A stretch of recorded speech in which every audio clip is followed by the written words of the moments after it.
माघ मास की कथा। लोमस ऋषि कहने लगे कि जिस पिशाच को देवदूति ने मुक्त किया वह पहले द्रविड़ नगर में चित्र नाम वाला राजा था। वह बड़ा शूरवीर, सत्यपरायण तथा पुरोहितों को आगे करके यज्ञ आदि करता था। दक्षिण दिशा में उसका राज्य था और उसके कोष धन से भरे हुए थे।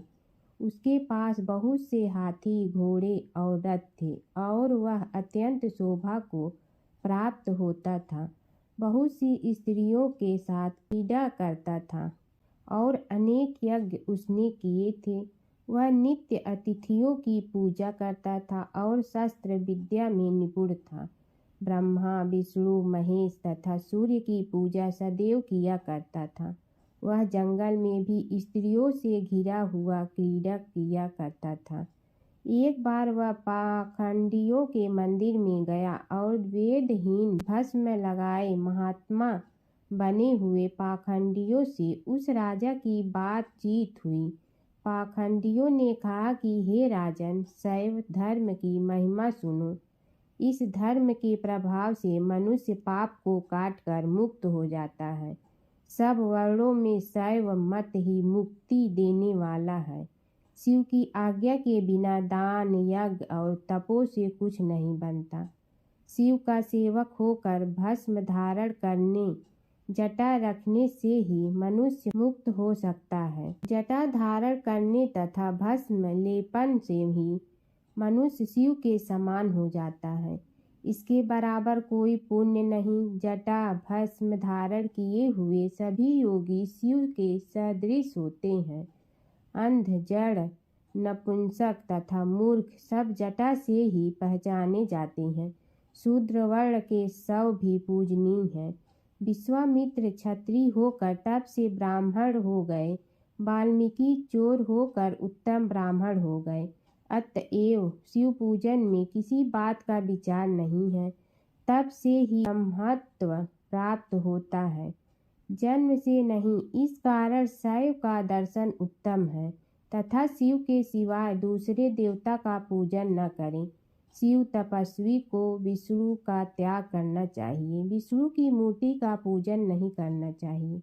विष्णु के दर्शन से शिव का द्रोह उत्पन्न होता है और शिव के द्रोह से नरक मिलते हैं। इसी से भवसागर से पार होने के लिए विष्णु का नाम भी लेना चाहिए। शिव भक्त निःशंक होकर जो शिव से प्रेम करता है वह कैलाश में वास करता है, इसमें कुछ संदेह नहीं। इस धर्म का पालन करने वालों का कभी नाश नहीं होता। इस पाखंडी के ऐसे वचन सुनकर राजा ने मोह में आकर उनका धर्म ग्रहण कर लिया और वैदिक धर्म को त्याग दिया और श्रुति, स्मृति और ब्राह्मणों की निंदा करने लगा। उसने अपने घर के अग्निहोत्र को बुझा दिया और धर्म के कार्य बंद कर दिया। विष्णु की निंदा और वैष्णवों से द्वेष करने लगा और बोला, कहाँ है विष्णु? कहाँ देखा जाता है? कहाँ रहता है? किसने देखा है? और जो लोग नारायण का भजन करते थे उनको दुख देता था। पाखंडियों का मत ग्रहण कर राजा वेद, वैदिक धर्म, व्रत, दान और दानियों को नहीं मानता था। अन्याय से दंड देता वह कामी राजा सदा स्त्रियों के समूह से घिरा रहता और क्रोध से भरा रहता। गुरु तथा पुरोहितों के वचनों को नहीं मानता था।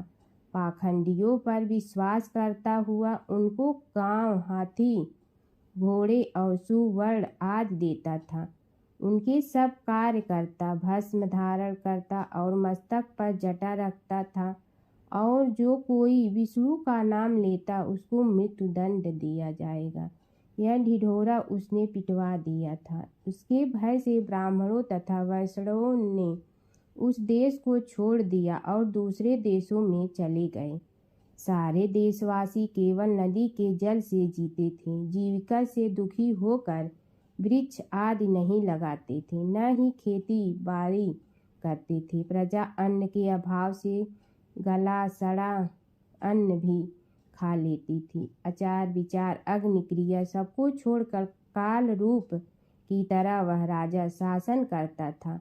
कुछ काल पश्चात उस राजा की मृत्यु हो गई और वैदिक रीति से उसकी क्रिया भी नहीं की गई। यह यमदूतों से अनेक प्रकार की दुख उठाता रहा।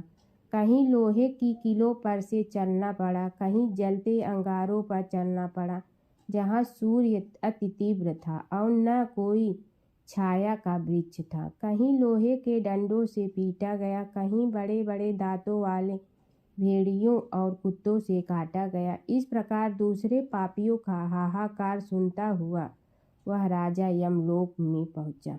लोमस जी कहने लगे कि वह राजा पहले तो तामिस्र नामी नरक में गया, फिर अंधतामिस्र नरक में जहाँ पर अति दुखों को प्राप्त हुआ, फिर महागौरव, फिर कालसूत्र नामी महानरक में गया, फिर मूर्छा को प्राप्त हो गया। मूर्छा से चेतना आने पर तापन और सनम प्रतापन नाम के नरक में गया। अनेक दुखों को भोगता हुआ वह प्रताप नाम के नरक में गया। तब काकोल, कुड़पल, पूर्व मृत्तिका, लोह शंकु, मृजिप आदि नरकों में होता हुआ असी पत्र वन में पहुँचाया गया।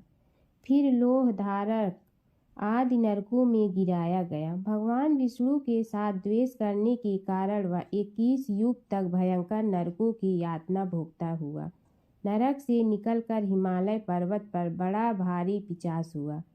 उस वन में वह भूखा और प्यासा फिरता रहा। उसको मेरु पर्वत पर भी कहीं खाने को न तो भोजन मिला और न ही पीने को जल। तव्यता के कारण वह पिचास घूमता हुआ एक समय लुप्त प्रस्त्रवण नाम के वन में जा निकला। बहेड़े के वृक्ष के नीचे वह दुखी होकर हाय मैं मरा, हाय मैं मरा ऐसे शब्द जोर जोर से पुकारने लगा और कहने लगा, भूख से दुखी मेरे इस जन्म का कब अंत होगा। इस पाप रूपी समुद्र में डूबते हुए मुझको कौन सहारा देगा। लोमस जी कहने लगे कि इस प्रकार वेद पाठ करते हुए देवदूती ने उसके दुख भरे वचनों को सुना और वहाँ पर एक पिशाच को देखा जिसकी लाल डरावनी आंखें, दुर्बल शरीर, काले काले ऊपर खड़े बाल, विकराल चेहरा, काला शरीर, लंबी सी जीभ बाहर निकली हुई, लंबे ओठ, लंबी जांघें, लंबे लंबे पैर, सूखा चेहरा, आँखों में पड़े गड्ढे वाले पिशाच को देखकर देवदूती ने उससे पूछा कि तुम कौन हो और ऐसी करुणा से क्यों रोते हो।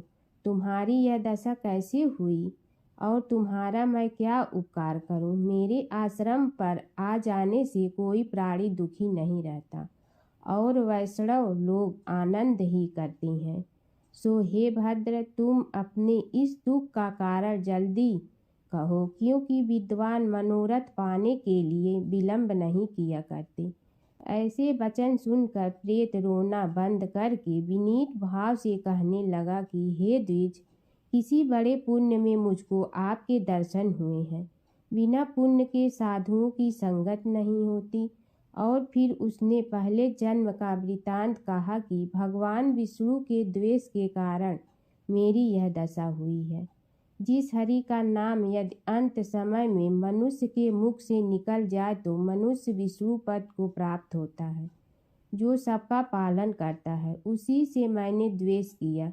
यह सब मेरे कर्मों का दोष है, जिसकी ब्राह्मण तप द्वारा प्रार्थना करते हैं। ब्रह्मादि देवता, सनकादिक ऋषि जिसको मुक्ति के लिए पूजते हैं, जो आदि मध्य व अंत में विश्व का विधाता और सनातन है, जिसका आदि मध्य और अंत नहीं है, उस भगवान के साथ मैंने द्वेष किया। जो कुछ पुण्य की मैंने पहले जन्म में किए थे वह सब विष्णु की द्वेष रूपी अग्नि में भस्म हो गए। यदि किसी प्रकार मेरे इस पाप का नाश हो जाए तो मैं भगवान विष्णु के सिवाय किसी और देवता का पूजन नहीं करूँगा। विष्णु भगवान से द्वेष करके मैंने बहुत दिनों तक नरक यातना भोगी और पिशाच योनि में पड़ा हूँ। इस समय मैं किसी अच्छे कर्म के योग से आपके आश्रम में आया हूँ। जहाँ पर आपके सूर्य रूपी दर्शन ने मेरे दुख समान अंधकार को दूर कर दिया है। अब आप कोई ऐसा उपाय बताइए जिससे मेरी यह पिशाच योनि दूर हो, क्योंकि सज्जन पुरुष उपकार करने में देर नहीं करते हैं। देवदूती कहने लगे कि यह माया देवता, मनुष्य, असुर सबकी स्मृति को मोहित कर देती है, जिससे धर्म का नाश करने वाला द्वेष उत्पन्न हो जाता है। जगत के उत्पन्न करने, रक्षा करने और नाश करने वाले जो सब प्राणियों की आत्मा है, उनसे भी लोग द्वेष करते हैं। जिनके अर्पण करने से सभी कर्म सफल होते हैं, उनकी भक्ति से मुख मोड़ने वाले मूर्ख कौन सी गति को प्राप्त नहीं होते। चारों वर्णों का वेदोक्त हरि का भजन करते ही उत्तम है, अन्यथा कुमार्ग में चलने वाले मनुष्य नरक के गामी होते हैं। इसी कारण वेद विरुद्ध कर्मों को त्यागना चाहिए। अपनी बुद्धि से बचे हुए धर्म के मार्ग पर चलने से मनुष्य परलोक के पथ का भी नाश करते हैं। वह वेद, देवता और ब्राह्मणों की निंदा करते हैं। झूठे मन कल्पित शास्त्रों को मानने वाले नरक में जाते हैं। देवाधिदेव विष्णु से विमुख होने वाले नरक में जाते हैं, जैसे द्रविड़ देश का राजा नरक में गया। इस कारण इनकी निंदा नहीं करनी चाहिए और वेद में न कहीं गई क्रिया को भी नहीं करना चाहिए। लोमस जी कहने लगे कि ऐसा कहने पर मुनि ने पिशाच को सुमार्ग बतलाया कि माघ मास में तुम प्रयाग में जाकर स्नान करो, उससे तुम्हारी वह पिशाच योनि समाप्त हो जाएगी। माघ मास में प्रयाग में स्नान करने से मनुष्य पहले जन्म के सब पापों से मुक्त हो जाता है। वहाँ पर स्नान करने से मुक्ति प्राप्त होती है। इससे बढ़कर और कोई प्रायश्चित नहीं। संसार में यह मोक्ष और स्वर्ग का खुला हुआ द्वार है। गंगा और यमुना का संगम त्रिवेणी संसार में सबसे उत्तम तीर्थ है। पाप रूपी बंधन को काटने के लिए यह कुल्हाड़ी है। यहाँ तो विष्णु, सूर्य, तेज, गंगा, यमुना का संगम और कहाँ यह तुच्छ पाप रूपी तृण की आहुति। जैसे घने अंधकार को दूर करने वाला शरद का चंद्रमा चमकता है, उसी तरह संगम के स्नान से मनुष्य पवित्र हो जाता है। मैं तुमसे गंगा यमुना के संगम का वर्णन नहीं कर सकता, जिसके जल की एक बूंद के स्पर्श से केवल देश का ब्राह्मण मुक्त हो गया। ऋषि के ऐसे वचन सुन प्रेत के मन में शांति उत्पन्न हो गई, मानो सब दुखों से छूट गया हो। प्रसन्नता से उसने विनय पूर्वक ऋषि से पूछा, माघी पूर्णिमा के दिन संगम पर माघ मेले में जाने और स्नान करने का विशेष महत्व होता है। पुराणों के अनुसार माघ माह में पूर्णिमा के दिन देवता धरती पर आते हैं और गंगा में स्नान करते हैं। इस शुभ संयोग में दान, पुण्य और मंत्र से प्रसन्न किया जाता है। पुराणों के अनुसार माघ पूर्णिमा के दिन स्वयं भगवान विष्णु गंगा जल में निवास करते हैं। इस दिन गंगा स्नान करने से विष्णु की कृपा बनी रहती है। धन, संपदा, लक्ष्मी, यश, सुख, सौभाग्य तथा उत्तम संतान की प्राप्ति होती है। माघ पूर्णिमा पर गंगा तथा अन्य पवित्र नदियों तथा सरोवर तट पर स्नान करके तिलांजलि देना चाहिए तथा पितृ तर्पण करना चाहिए। इस दिन दान दक्षिणा का 32 गुना फल मिलता है, इसलिए इसे माघी पूर्णिमा के अलावा 32वीं पूर्णिमा भी कहते हैं। दान करने से सभी तरह के संकट मिट जाते हैं और जातक मोक्ष को प्राप्त करता है। पूर्णिमा पर माता लक्ष्मी के मंत्रों का जाप करना चाहिए, इससे घर में धन समृद्धि में बढ़ोतरी होती है। इस दिन देवी लक्ष्मी जी को पीले तथा लाल रंग सामग्री अर्पित करने से वे प्रसन्न होती हैं। प्रयाग में माघ मास के अंदर 3 बार स्नान करने से जो फल प्राप्त होता है, वह फल पृथ्वी में 10,000 अश्वमेघ यज्ञ करने से भी प्राप्त नहीं होता है। पद्म पुराण में माघ मास के महात्म्य का वर्णन करते हुए कहा गया है कि पूजा करने से भी भगवान श्री हरि को उतना प्रसन्नता नहीं होती जितनी कि माघ महीने में स्नान मात्र से होती है। इसलिए सभी पापों से मुक्ति और भगवान वासुदेव की प्रीति प्राप्त करने के लिए प्रत्येक मनुष्य को माघ स्नान करना चाहिए। पौराणिक कथा के मुताबिक नर्मदा नदी के तट पर शुभव्रत नामक विद्वान ब्राह्मण रहते थे, लेकिन वे काफ़ी लालची थे। इनका लक्ष्य किसी भी तरह धन कमाना था और ऐसा करते करते एक समय से पूर्व ही वृद्ध दिखने लगे और कई बीमारियों की चपेट में आ गए। इस बीच उन्हें अंतर ज्ञान हुआ कि उन्होंने पूरा जीवन तो धन कमाने में बिता दिया, अब जीवन का उद्धार कैसे होगा। इसी क्रम में उन्हें माघ माह में स्नान का महत्व बताने वाले एक श्लोक याद आया। माघ माह में स्नान का महत्व बताने वाला एक श्लोक याद आया।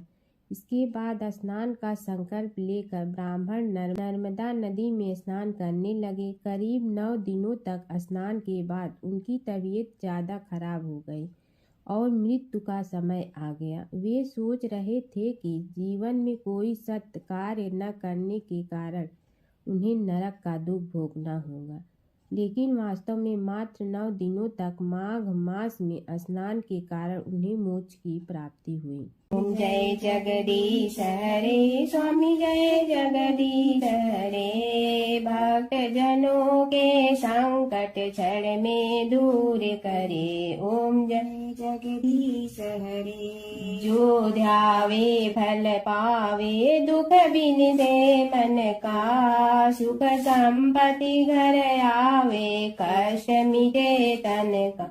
ओम जय जगदीश हरे, मात पिता तुम मेरे शरण कहूँ किसकी, तुम बिनय और न दूजा आस करूँ जिसकी। ओम जय जगदीश हरे, तुम पूर्ण परमात्मा तुम अंतर्यामी, पार ब्रह्म परमेश्वर तुम सबके स्वामी। ओम जय जगदीश हरे, तुम बिंदा के सागर तुम पालन करता, मैं मूर्ख कल काम कृपा करो भरता। ओम जय जगदीश हरे, तुम हो ये कय गोचर सबके प्राणपति, किस विधि मिलूं दया में तुमको मैं कुमति। ओम जय जगदीश हरे, दीन बंधु दुख हरता तुम रक्षक मेरे, अपने हाथ उठाओ द्वार पड़ा तेरे। ओम जय जगदीश हरे, विषय विकार मिटा पाप हरो देवा, श्रद्धा भक्ति बढ़ाओ संतन की सेवा। ओम जय जगदीश हरे, तन मन धन सब तेरा, स्वामी सब कुछ है तेरा, तेरा तुझको अर्पण क्या लागे मेरा। ओम जय जगदीश हरे, जय जगदीश हरे, स्वामी जय जगदीश हरे, भक्त जनों के संकट क्षण में दूर करे। ओम जय जगदीश हरे, स्वामी जय जगदीश हरे।